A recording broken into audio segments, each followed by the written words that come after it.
നിങ്ങളുടെ favourite shows ഇനി ഒരിക്കലും മിസ്സാവില്ല. ഇപ്പോൾ C5 കാണും നിങ്ങളുടെ ഫേവറേറ്റ് ഷോ തികച്ചും സൗജന്യമായി.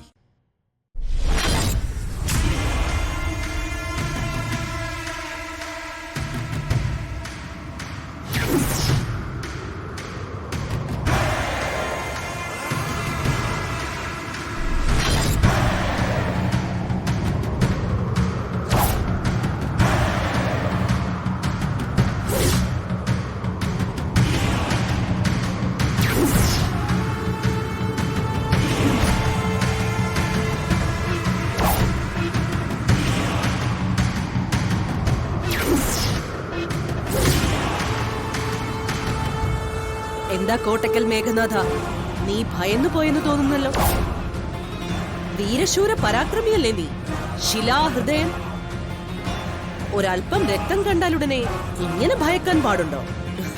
അയ്യേ, നാണക്കേട്. നീ എന്തിനിവിടെ വന്നു? അത് നല്ല ചോദ്യം. ഞാനാണോ നിന്നെ തേടി നടക്കുന്നത്? നീയല്ലേ എന്നെ കണ്ടെത്താൻ പരിശ്രമിക്കുന്നത്? എത്ര നാളായി, ഇതുവരെ കയ്യിൽ കിട്ടിയില്ലല്ലോ. എനിക്ക് വേണ്ടത് നിന്നെയല്ല, രാധയാണ്. നീ മരിച്ചവളല്ലേ. എനിക്ക് ആവശ്യം ജീവാത്മാവിനെയാണ്, പരമാത്മാവിനെയല്ല.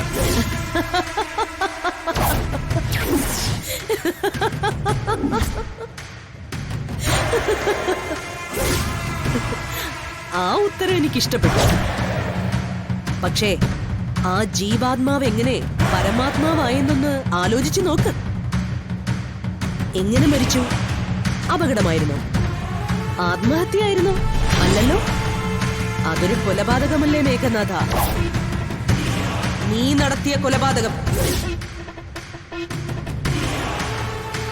പിന്നീട് നീ തൃപ്പങ്ങോട്ടുകാരെ വിശ്വസിപ്പിച്ചിരിക്കുന്നത് പോലെ ഏതോ മോഷ്ടാക്കൾ വന്ന് കുത്തിക്കവർച്ച നടത്തുന്നതിനിടയില് സംഭവിച്ചു പോയ കൊലപാതകമാണോ അത്? അല്ല. എനിക്ക് കുടിവെള്ളത്തിൽ വിഷം കലക്കി തന്ന് പലായനം ചെയ്ത എന്നെ വേട്ടയാടി പിന്നാലെ വന്ന് ചതിച്ച്. നിനക്കിപ്പോ എന്താ വേണ്ടത്? നീ എന്തിനാ ഇങ്ങോട്ട് വന്നത്? എനിക്കൊരുപാട് കാര്യങ്ങൾ വേണം മേഘനാഥ. എന്റെ ജീവനെടുത്ത നിന്നോട് കണക്ക് ചോദിക്കണ്ടേ ഞാൻ? എന്റെ അച്ഛന്റെ ജീവനെടുത്ത് നിന്റെ ജീവനെ ഇല്ലാതാക്കണ്ടേ? മതി. ദയവ് ചെയ്ത് നീ ഇവിടുന്ന് പോ സുഭദ്രേ. നിനക്ക് എന്ത് വേണമെങ്കിലും ഞാൻ ചെയ്യാം, എന്നെ ഉപദ്രവിക്കരുത്. ഇനി എന്ത് ചെയ്യാൻ നിനക്ക് പറ്റും? ഒന്നുമില്ല. മരണശേഷം ഇപ്പോഴെങ്കിലും എന്റെ മകനെ കൊണ്ട് നീ എനിക്ക് ശ്രാദ്ധമൂട്ടിക്കണം. എന്താ, പറ്റുമോ നിനക്ക്?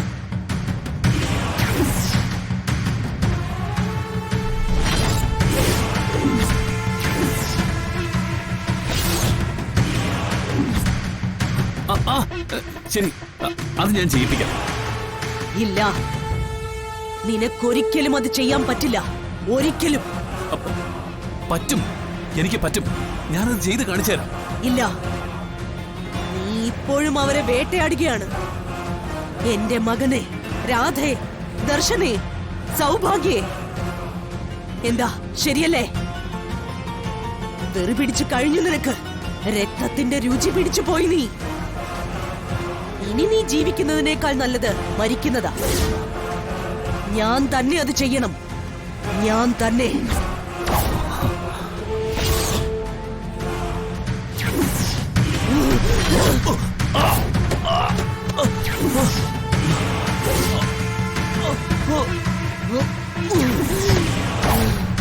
വേണ്ട വേണ്ട വേണ്ട വേണ്ട, അരുത് അരുത്, വേണ്ട. വേണം. വേണ്ട, അരുത് അരുത്.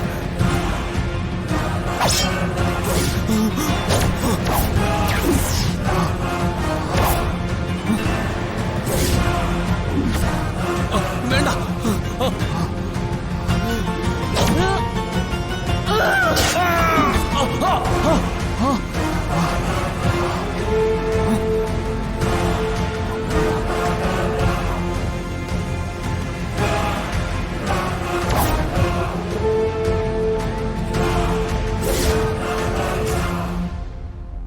നീ അന്വേഷിക്കുന്ന രാധയുടെ പിന്നാലെ അവൻ പോയിരിക്കുന്നത്. വാട്ട്? രാധയുടെ പിന്നാലെയോ? അതെ, ഞാൻ അവനെ അയച്ചത്.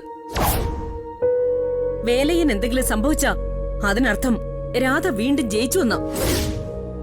നീ തോൽപ്പിക്കപ്പെട്ടുവെന്നും. ദേ, വെറുതെ ഇല്ലാ കഥകൾ മെനയണ്ട. രാധയെ കണ്ടെത്താൻ മാത്രം പ്രാഗൽഭ്യമൊന്നും നിങ്ങൾക്കോ വേലയനോ ഇല്ല. നീ അമ്മയെ വിശ്വസിക്ക്. വേലയൻ രാധയെ കണ്ടതാ. തെളിവുകളുണ്ടതിന്. എന്ത് തെളിവ്?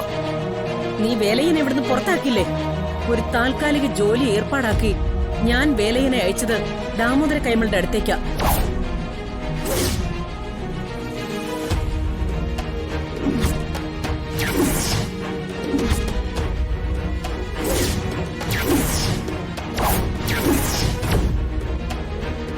പകലവൻ രാധയെ കണ്ടു പറഞ്ഞ് എന്നെ വിളിച്ചിരുന്നു. അവളുടെ പിന്നാലെ പോവുകയാണെന്നും പറഞ്ഞിരുന്നു. അതിനുശേഷം ഈ നിമിഷം വരെ വേലയനെ കുറിച്ച് ഒരു വിവരവും ഇല്ല. അതാ പ്രശ്നം. അപ്പൊ ആ മണിച്ചൻ പറഞ്ഞതൊക്കെ സത്യമായിരുന്നു. വേലയന് എന്തു പറ്റിയെന്ന് അന്വേഷിക്കാൻ നീ അല്ലാതെ വേറെ ആരുമില്ല. നീ ഒന്ന് അന്വേഷിച്ചിരുന്നെങ്കിൽ. രാധയെ പിടിച്ചിട്ട് എന്ത് ചെയ്യാനായിരുന്നു നിങ്ങളുടെ പ്ലാൻ? കൊല്ലാനാണോ? കൊന്നില്ലാതാക്കാനാണോ? ഉത്തരം പറയൂ. പറയാൻ. ഒരിക്കലുമല്ല.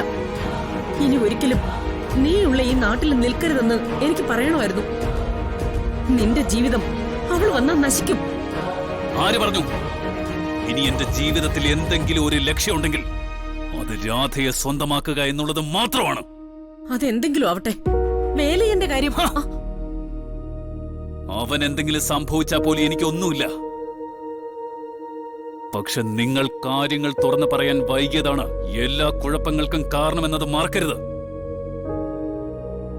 നേരത്തെ തുറന്നു പറഞ്ഞിരുന്നെങ്കിൽ രാധ ഇപ്പോ ഈ വീട്ടിലുണ്ടായിരുന്നേനെ.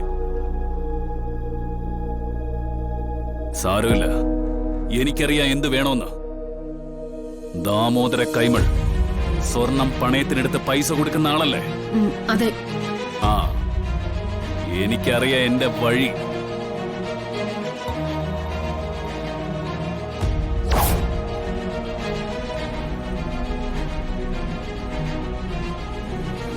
നിങ്ങൾ പറഞ്ഞതുപോലെ വേലയൻ രാധയുടെ മുന്നിലാണ് ചെന്ന് പെട്ടിരിക്കുന്നതെങ്കിൽ ഇനി അയാൾ തിരിച്ചു വരുമെന്ന് പ്രതീക്ഷിക്കണ്ട.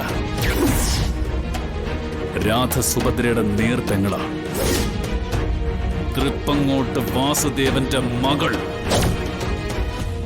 ഉടവാൾ ഉത്സവത്തിന് അവൾ വാൾ വീശി നിർത്തിയത് എന്റെ നേർക്കായിരുന്നു. ഓർമ്മയുണ്ടല്ലോ?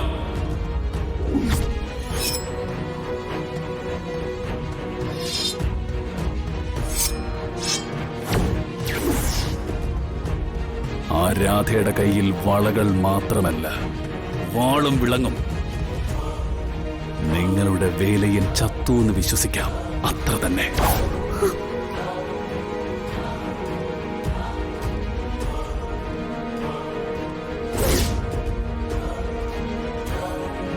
ഡൗൺലോഡ് ചെയ്യൂ C5 ആപ്പ്. കാണൂ എല്ലാ എപ്പിസോഡുകളും സൗജന്യമായി.